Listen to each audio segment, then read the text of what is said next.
students. Today we will discuss about chapter 3 movements of the earth and their effect. पर यहाँ पर हम चैप्टरल explanation नहीं पढ़ेंगे, हम क्या पढ़ेंगे बच्चा लोग, question and answer and exercises. जो भी आपकी बैक एक्सरसाइजेज है ना बुक के पीछे, हम उनका पढ़ेंगे. ठीक है, तो स्टार्ट करें. चैप्टर का नाम है movements of the earth and their effect. तो यहाँ पर कौन सी दो मूवमेंट की बात हो रही है बच्चा? Rotation and revolution. रोटेशन अर्थ का अपनी एक्सिस पे घूमना और रेवोल्यूशन अर्थ का सन के चारों तरफ घूमना.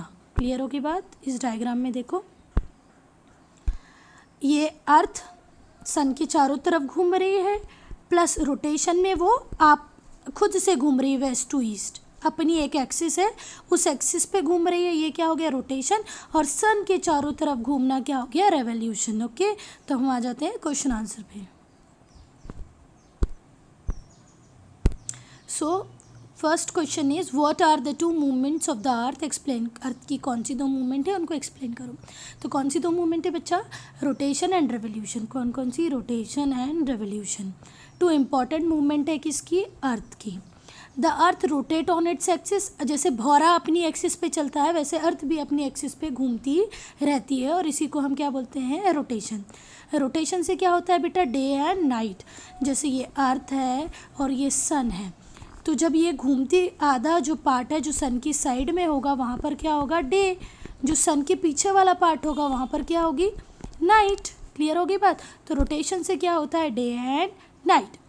The earth is also revolving around the sun and revolution causes season. तो कौन सी दो मूवमेंट पढ़ी हमने इसमें? हमने पढ़ी रोटेशन और रिवोल्यूशन. रोटेशन होता है अपनी एक्सिस पे घूमना, जिससे दिन और रात होते हैं. ठीक है. और अर्थ का रिवॉल्व करना अराउंड द सन, सन के आसपास. जैसे ये सन है और अपनी ऑर्बिट पे अर्थ घूमती रहती है, इसको हम क्या बोलते हैं? रेवोल्यूशन. और रेवोल्यूशन से क्या होता है बच्चा लोग? सीज़न. ठंड के बाद गर्मी, गर्मी के बाद बारिश, ये सब किसका कॉज है? रिवोल्यूशन का. चलो, अब how are season caused. Season कैसे बनते हैं? सीज़न होने के कौन कौन से दो कारण हैं?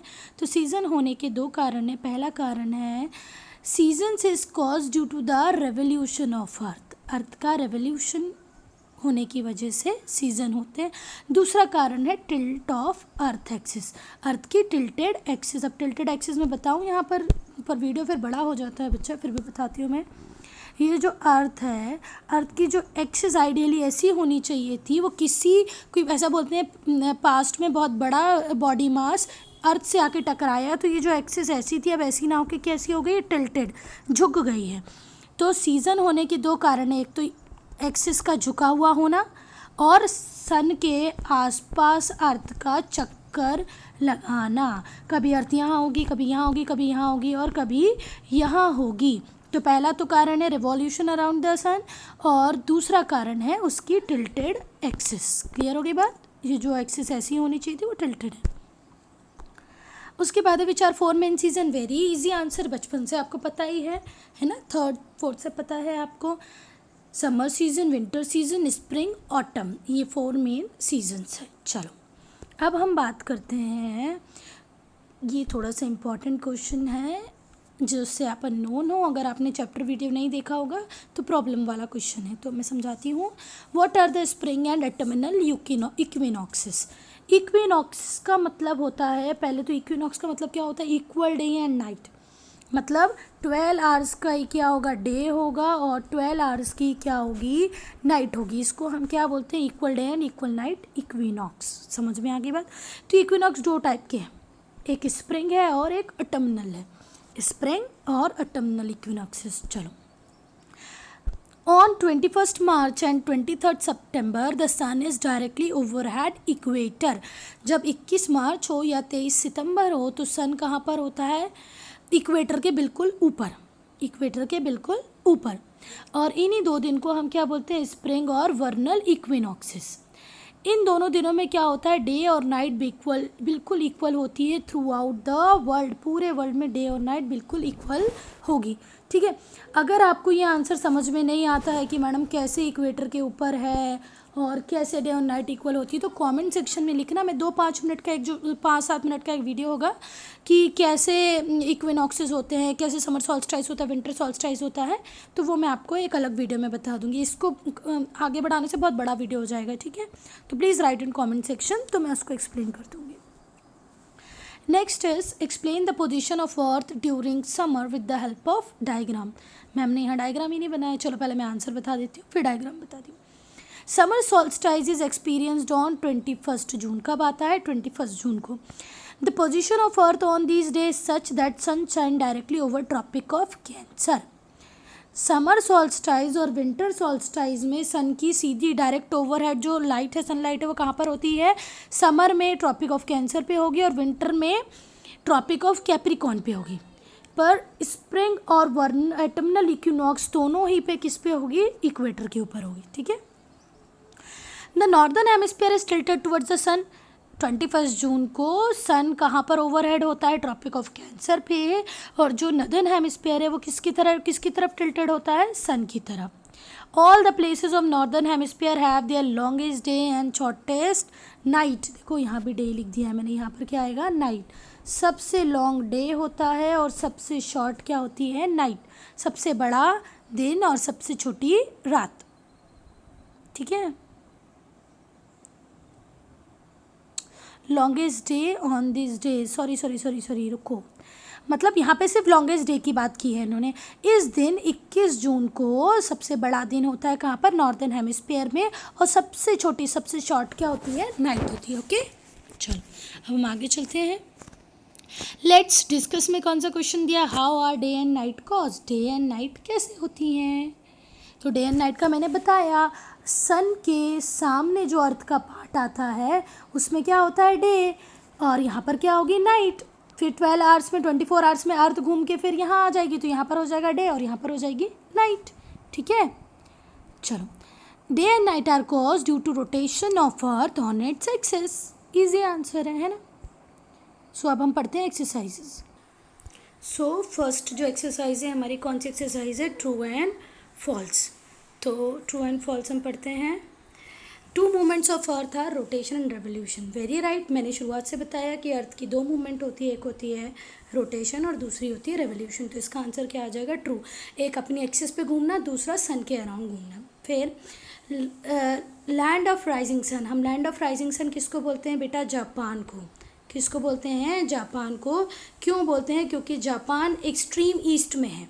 सनराइज़ कहाँ से होता है? ईस्ट से। और जापान की लोकेशन ईस्टर्न हेमिस्फीयर में भी सबसे ईस्ट में क्या है? जापान। इसलिए जापान को हम क्या बोलते हैं? Land of rising sun. तो इंडिया को नहीं बोलते हैं, इसलिए क्या आ जाएगा? False. The country that is known as the land of rising sun is India. Wrong. कौन है land of rising sun? Japan, ठीक है। थर्ड है रोटेशन कॉजेज सीजन। अभी हमने एक आंसर में भी पढ़ा, नहीं, रोटेशन कॉजेज सीजन नहीं है, रेवोल्यूशन कॉजेज सीजन आएगा, ठीक है। अगर मैडम चेंज भी करती है तो ध्यान रखना, revolution causes season, rotation causes day and night. तो इसका भी आंसर क्या आ जाएगा? False. Rotation causes season, false. Rotation causes day and night, true, okay. चलो अब नेक्स्ट क्या दिया है? The main effect of revolution is that it causes day and night, again false. फिर हमने बताया कि यहाँ पर एवोल्यूशन के साथ क्या आना चाहिए था? सीजन्स। तो ये राइट आंसर हो जाता, ठीक है। या तो यहाँ पर रोटेशन लिख देते, क्योंकि रोटेशन से डे एंड नाइट होता है ना। रेवोल्यूशन से क्या होता है बच्चा लोग? सीजन। तो again false answer. Next is seasons are cause due to the revolution of earth around the sun. Yes, true. Sun के आसपास जब धरती घूमती है तभी तो क्या होते हैं? Season, okay. Match the column. Match the column में आएगा एक्सिस। तो एक्सिस क्या है? Imaginary line on which earth axis, वो लाइन जिसके ऊपर अर्थ घूमती है। ऑर्बिट क्या होता है? एक फिक्स्ड पाथ होता है। इस फिक्स्ड पाथ पर ही सारे के सारे प्लैनेट्स सन के आसपास घूमते रहते हैं। क्लियर हो गई बात? चलो नेक्स्ट इज द ईयर 2012। 2012 कौन सा ईयर होगा बच्चा? तो लीप ईयर होगा। कौन सा ईयर होगा? Leap year. वो ईयर जो 4 के टेबल से डिवाइड हो जाते हैं ना, वो कौन से होते हैं? Leap year. 4 5 जा 20, 4 3 जा 12। तो ये 4 से डिवाइड हो रहा है, मतलब क्या आएगा, लीप ईयर है। 21 जून को क्या आता है, समर सॉल्स्टाइस। 22 दिसंबर को क्या आता है, विंटर सॉल्स्टाइस। ठीक है, 21 जून समर सॉल्स्टाइस, 22 दिसंबर विंटर सॉल्स्टाइस। अब आते हैं चूज करेक्ट आंसर। फिर वही ये 2 बार पूछ लिया है, मतलब इम्पॉर्टेंट है। वो फिक्स्ड पाथ जो अर्थ लेती है किसके आसपास घूमने के लिए, सन के आसपास घूमने के लिए, उसको हम क्या बोलते हैं, ऑर्बिट। ठीक है, कितने टाइम में कंप्लीट होता है, 365 डे 1/4 आर। 365 डेज 1/4 आर, या हम इसको ऐसे भी बोल सकते हैं 365 डेज एंड 6 आवर्स, या तो ऐसे बोल लो, या 365 डेज 1/4 आर में पूरा अर्थ अपना एक राउंड सन का ले लेती है। मतलब हम ये सन है तो अर्थ यहाँ से लेके पूरा घूम के कितने दिन में आ जाती है, 365 डेज में आ जाती है। ठीक है, इक्विनॉक्स का मतलब क्या होता है, डे एंड नाइट। इक्विनॉक्स का मतलब क्या होता है, equal day and night. What is the word equinox means, equal day and equal night.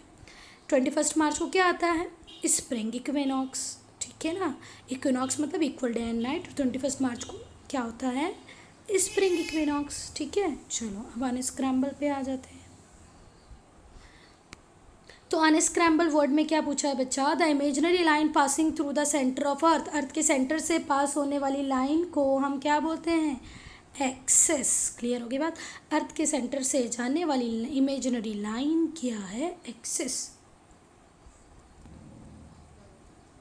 The movement of earth on its axis, earth की मूवमेंट उसके एक्सिस पे क्या कहलाती है, रोटेशन।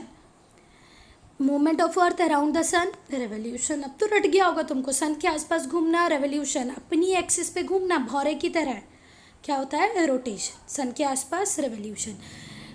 4 साल में क्या आता है बच्चा, एक बार लीप ईयर। अगर किसी ईयर को आपको पता करना हो ये लीप ईयर है कि नहीं, तो उसको काय से डिवाइड करके देखो बच्चा लोग, 4 से डिवाइड करके देख लो। अगर पूरा डिवाइड हो जाता है तो वो क्या कहलाएगा, लीप ईयर।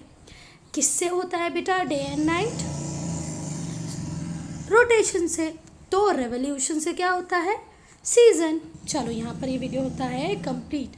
अगर इसमें आप कोई चेंज चाहते हैं तो प्लीज़ कमेंट सेक्शन में लिखें कि मैम हमको ये ऐसे समझ में नहीं आ रहा, या रेड मार्क से समझ में नहीं आ रहा, तो एक बार हम इसमें कुछ मॉडिफिकेशन करने की कोशिश करेंगे।